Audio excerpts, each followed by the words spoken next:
If your child is unwell, can you tell whether it's safe to keep looking after them at home or whether it's time to seek medical attention to avoid serious deterioration?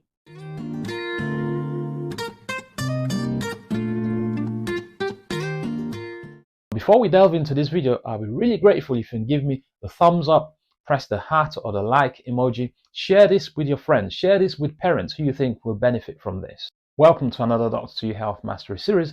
Today we're going to talk about some of the signs that may indicate that your child is very unwell. Please listen to the end because there's one very important advice that I want you to take away from this video. This video isn't going to talk about the various causes of a child being very unwell. It's also not about how to manage these various signs at home by yourself. What I'm simply going to state are the signs to raise concerns for you to seek medical advice sooner rather than later.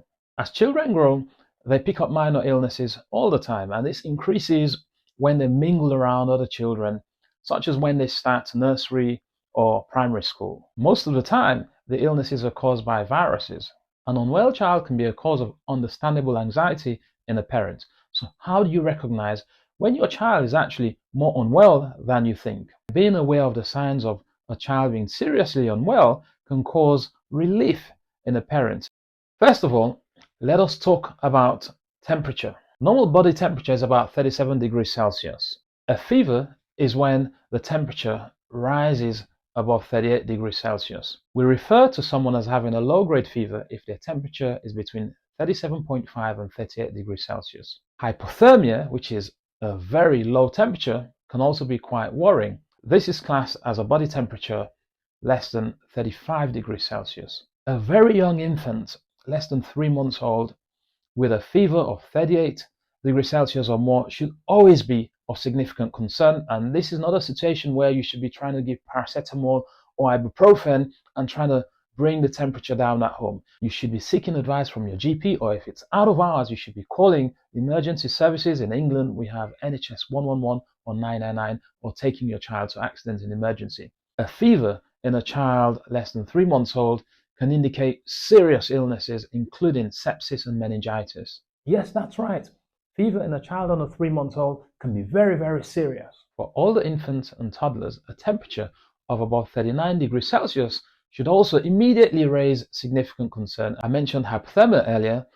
Any child with a temperature of 35 degrees Celsius or less should also immediately raise concern, and you should be seeking immediate help for that child. For children above the age of 3 months, it is reasonable to give antipyretics, such as paracetamol or ibuprofen, to try and bring the temperature down. However, if the temperature is not normalizing, this should also raise concern and you should be seeking immediate advice. If a child has a fever and they're shivering, or what we call rigors, this should also raise concern and you should seek advice. Additionally, whatever the degree of fever your child has, if they're very cold peripherally, so they're warm when you touch their body, but they have really cold hands and feet, and sometimes their hands and feet can become discolored or mottled. If this is noticed, you should seek immediate medical advice. If your child has a temperature and they're very listless, they're very lethargic, they're excessively sleepy, they're just not their usual selves, this should raise concern and you should seek immediate medical advice also. Now let's talk about breathing. The way your child breathes while they're unwell can also be a sign of whether they're very, very unwell and therefore require you to seek medical advice, or whether you can be a little bit more reassured. If your child is breathing really fast, they're struggling to take in breaths, this is a concerning sign and you should seek immediate medical advice. If your child is making unusual sounds when they're taking breath in and out, such as an unusual throaty sound or wheezing sound or whistling sound, this is of concern and you should seek immediate medical attention. Yes, breathing with additional sounds can be quite serious. Take it seriously. If your child is breathing quite rapidly to the point where they're sucking in their stomach under their ribs, or gaps are appearing between the ribs themselves, this should be a concern to you and you should seek immediate medical advice. The fluid status or the hydration status of the child can also be an indication of how unwell the child is. Whilst I'm not expecting you to be an expert at addressing a child's hydration status, but some of the signs of your child being quite dehydrated are useful to be aware of. For example, if your child is wetting their nappies much less than usual, this is a sign that they're getting quite dehydrated and you should seek immediate medical advice. If your child is crying excessively, but you're not actually noticing any tears running down their eyes, this should be a sign that they're also getting quite dehydrated. If your child looks quite dry around the lips or dry even inside their mouth, this should also be of concern. If your child is very cold in their fingers, their hands and their feet, this is a sign that they're getting quite dehydrated, and it's important that you get medical advice early also.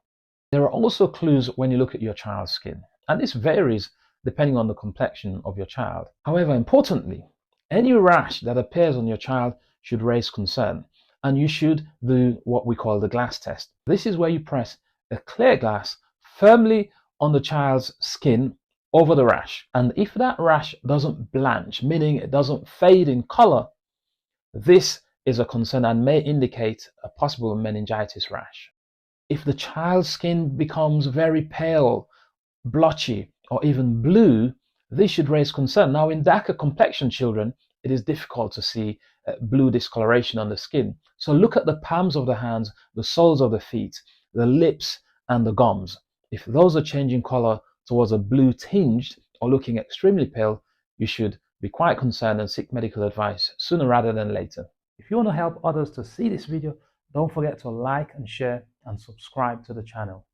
The level of alertness of the child also gives an indication as to how unwell the child is. A child who is much less active than they usually are, quite lethargic, excessively sleepy than they usually are. One scenario is a child who usually naps half an hour to an hour a day, now naps for 2 hours, 3 hours, or multiple times a day. Whilst they're unwell with a fever, this should be of concern to you and you should seek advice. It may also be that you're finding it very difficult to wake the child up, or it may be that when they're awake, they're not as alert or oriented as they usually are, or they may even appear a little bit confused. These are all signs of concern that should direct you towards seeking immediate medical advice. Crying can also be an indication. Now, children do cry a lot and they're allowed to cry. This is how they seek attention. But often, when a child cries, their parents can usually console them in various ways. And every parent knows their child and they know what to do to console their child. If a child is either crying persistently and is inconsolable, this child is crying for more than half an hour, multiple hours, without being consoled at all, this should be a sign of concern. It should indicate that this is not just hunger in a child. Don't forget about appetite. A child whose appetite significantly reduces should also raise concerns. Vomiting can also be a useful sign. Most illnesses in children can cause a degree of vomiting. However, if the color is green, this is a sign of bilious vomiting, so bile in the vomit, and maybe an indication of intestinal obstruction in a child. Additionally, if your child vomits blood, that should be an immediate concern and you should seek urgent medical advice. These signs are not exhaustive, but should serve as an indication as to how unwell your child might be, and therefore whether you need to seek urgent medical advice or whether you can be quite reassured and carry on managing your child at home. I mentioned at the very start of this video to watch till the end so that I can reveal what I think is the most important of all of these signs, and that is your natural gut instinct as a parent, as a carer. If you take one look at your child and something tells you that my child is not well, whatever the sign is, whether or not any of the things that I've mentioned are present or not, if your gut instinct tells you that my child is not well, you should seek urgent medical advice. And I always say to parents, never feel like you're being a nuisance to the medical system. If you have any doubts and your gut tells you that something is wrong, please do not wait. Even if it's 11 o'clock at night or 12 midnight, please use the services that are available to seek urgent medical advice. I've repeatedly said in this video, you should seek immediate medical advice. Now, what do I mean by this? If any of these concerning signs are present, or your gut tells you that my child is quite unwell, this includes in hours to call your GP surgery and see if you can get an urgent appointment. Most GP surgeries have a duty doctor to address urgent medical circumstances that come up like this.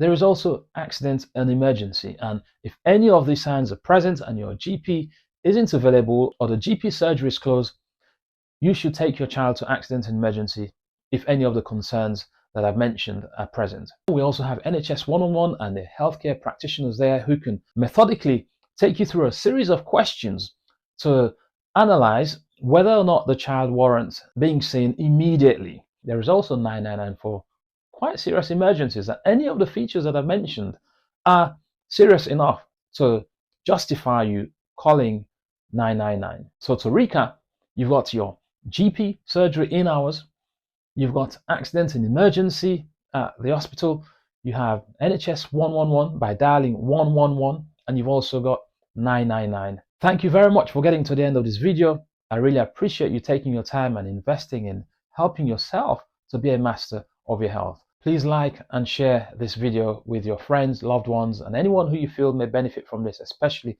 parents, especially new parents.